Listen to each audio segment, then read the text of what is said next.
So I am Melody Peters. I'm president of AFT Connecticut. Now, probably the two bills that everybody wants me to comment on. One would be House Bill 5078, and that's the moratorium on the Common Core state standards. We're grateful that the governor, through a well-thought-out executive order, is implementing the Common Core Task Force, giving stakeholders a seat at the table for dialogue and problem solving that will lead to the best practices and implementation of this. I do think that it's time to discuss this further, not to put the brakes on.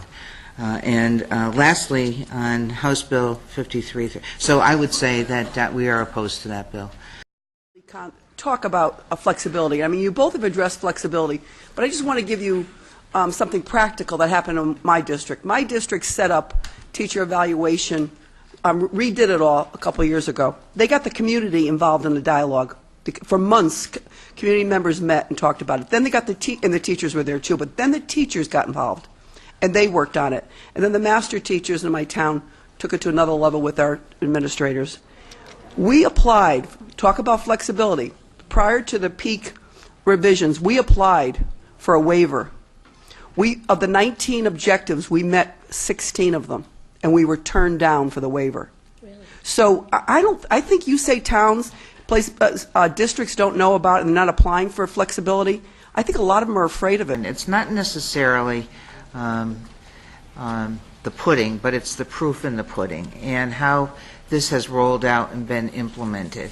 We have some concerns about that.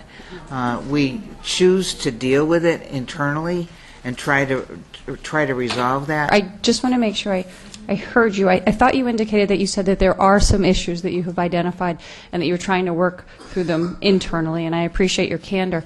But I was curious as to what you could share about those.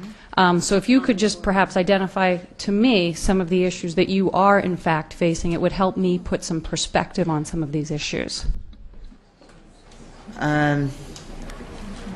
Well, Patty can address the Common Core issues. We have raised some concerns with our members through our process of meeting with our members. We've addressed their issues.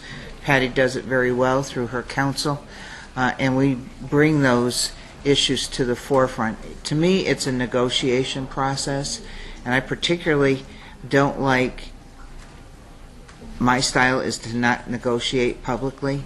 Thank you. And while you represent your members, I hope you understand, so do we.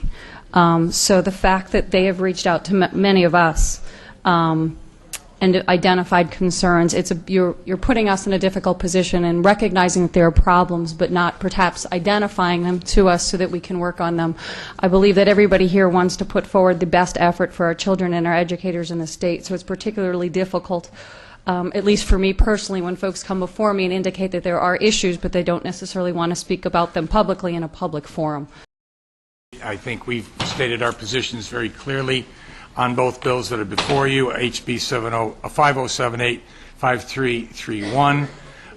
If you look at our initial comments, you'll find that in relationship to Common Core, we make an analogy to that of a traffic light and say that, should we use the stop signal, or we're not in that position. Do we think that there's a go sign there? We're not in that position. We're saying proceed with caution. We are working with the Peak Road and the AFT Connecticut and the constituent groups trying to resolve issues that we believe are necessary to implement teacher evaluation appropriately and effectively through an administrative agency. The question you have to have is that the appropriate way to go about doing that? And you have to make that decision, and we encourage you to make it in what you believe to be the best interest of the state of Connecticut. I have a lot of confidence, I have to say this, in the task force that has been created because of its constituent groups that are on it. I really believe that they are going to come up through a series of recommendations of how to address what has already been cited as a problem in the rollout of how we deal with Common Core in the state of Connecticut. But we have a task force that I have a tremendous amount of confidence in. I have to, because of for the first time, there's 12 professional teachers that are going to be sitting on that task force to address the issues that hopefully, or should have been addressed in 2010, and we're a little late to the game, but we can get there.